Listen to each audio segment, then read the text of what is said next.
right, so today we are on day 180 of the 1 year chronological Bible plan, and we are going to be continuing on in Isaiah today. So let's get into it. Isaiah 1:21. See how the faithful city has become a prostitute. She once was full of justice, righteousness used to dwell in her, but now murderers. Your silver has become dross. Your choice wine is diluted with water. Your rulers are rebels, partners with thieves. They all love bribes and to chase after gifts. They do not defend the cause of the fatherless. The widow's case does not come before them. Therefore the Lord Almighty, the mighty one of Israel, declares, Ah, I will vent my wrath on my foes and avenge myself on my enemies. I will turn my hand against you. I will thoroughly purge away your dross and remove all your impurities. I will restore your leaders as in days of old, your rulers as at the beginning. Afterward you will be called the city of righteousness, the faithful city. Zion will be delivered with justice, her penitent ones with righteousness, but rebels and sinners will both be broken, and those who forsake the Lord will perish. You will be ashamed because of the sacred oaks in which you have delighted. You will be disgraced because of the gardens that you have chosen. You will be like an oak with fading leaves, like a garden without water. The mighty man will become tender, and his work a spark. Both will burn together with no one to quench the fire. Isaiah 2, the mountain of the Lord. This is what Isaiah, son of Amos, saw concerning Judah and Jerusalem. In the last days, the mountain of the Lord's temple will be established as the highest of the mountains. It will be exalted above the hills, and all nations will stream to it.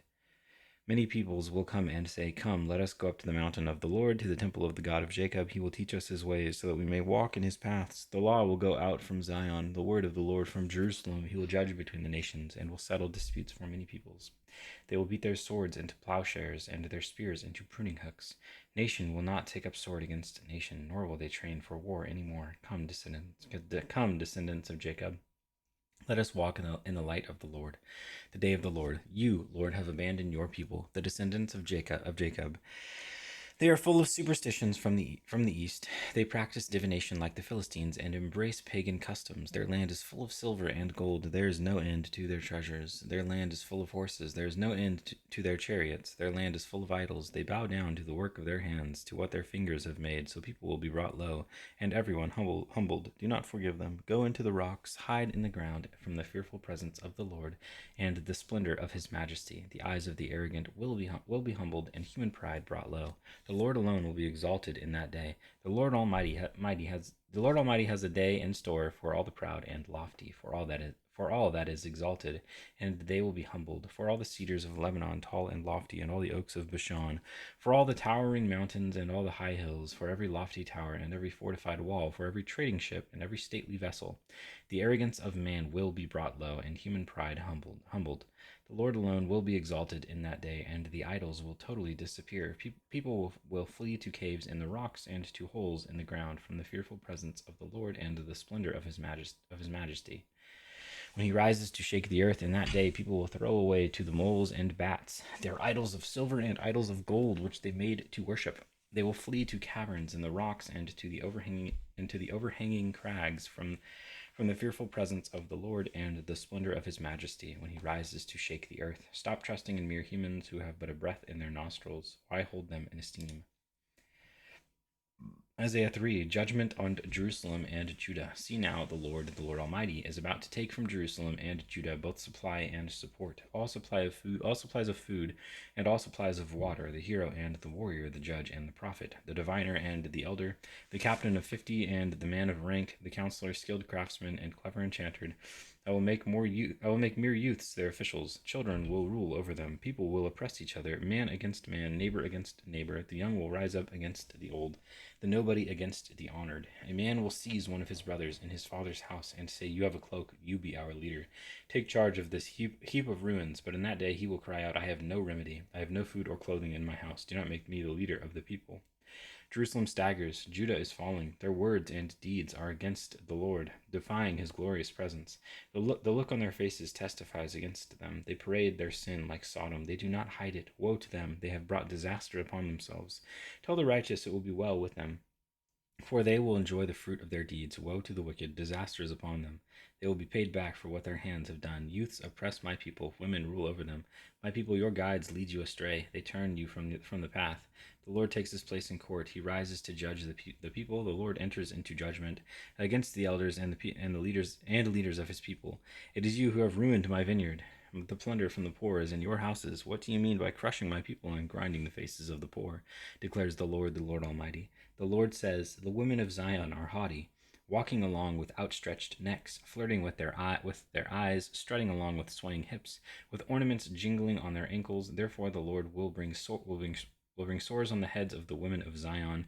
The Lord will make their scalps bald. In that day the Lord will snatch away their finery, the bangles and headbands and crescent necklaces, the earrings and bracelets and veils, the headdresses and anklets and sashes, the perfume bottles and charms, the signet rings and nose rings, the fine robes and the capes and cloaks, the purses and mirrors, and the linen garments and tiaras and shawls. Instead of fragrance, there will be a stench. Instead of a sash, a rope.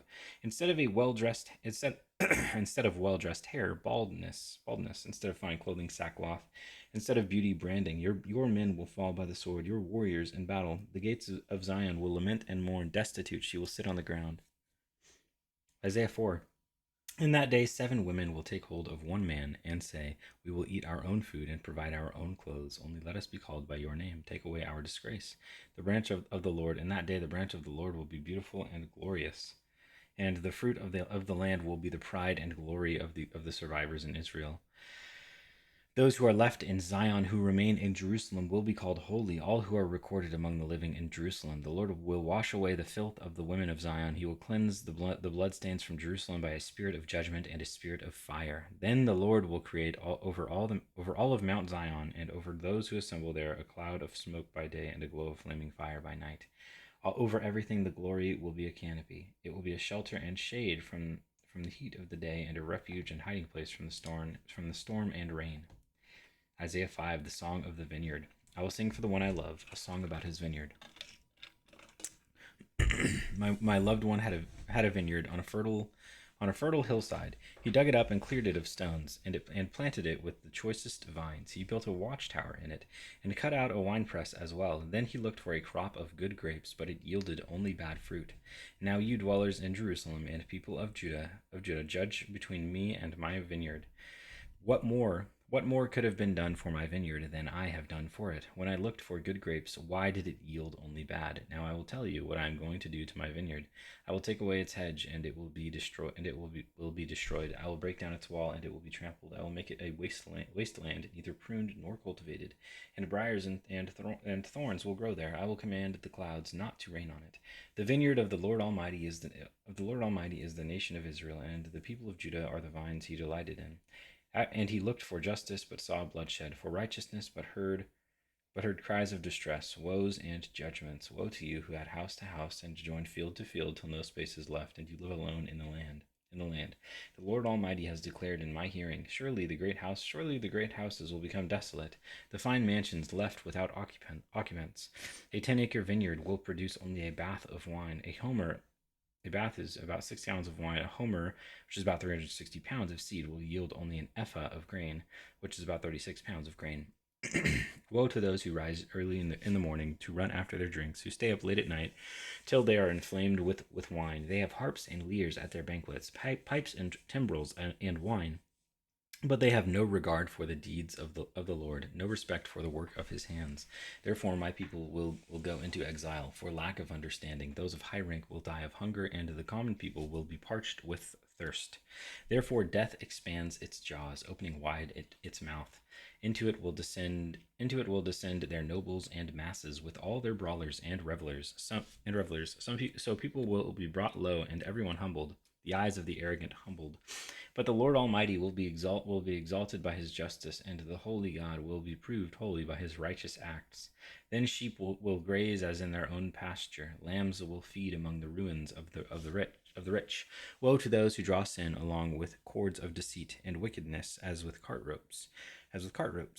To those who say, let God hurry, let him hasten his work, so we may see it, the plan of the Holy One of Israel, let it approach, let it come into view, so we may know it. Woe to those who call evil good, and good evil, who put darkness for light, and light for darkness, who put bitter for sweet, and sweet for bitter. and sweet for bitter. Woe to those who are wise in their own eyes and clever in their own sight. Woe to those who are heroes at drinking wine and champions at mixing drinks, who acquit the guilty for a bribe, but deny justice to the innocent. Therefore, as tongues of fire lick up straw, and as dry grass sinks down in the flames, so their roots will decay, and their flowers blow away like dust. For they have rejected the law of the Lord Almighty, and spurned the word of the Holy One of Israel. Therefore the Lord's anger burns against his people. His hand is raised, and he strikes them down. The mountains shake, and the dead bodies are like refuse in the streets. Yet for all this, his anger is not turned away. His hand is still upraised. He lifts up a banner for the distant nations. He whistles for those at the ends of the earth. Here they come, swiftly and speedily. Not one of them grows tired or stumbles. Not one slumbers or sleeps. Not a belt is loosened at the waist, not a sandal strap is broken. Their arrows are sharp, all their bows are strung. Their horses' hoofs seem like flint, their chariot wheels like a whirlwind. Their roar is like that of a lion. They roar like young lions. They growl as they seize their prey and carry it off with no one to rescue. In that day they will roar over it like the roaring of the sea. And if one looks at the land, there is only darkness and distress. Even the sun will be darkened by clouds. And that is day 180.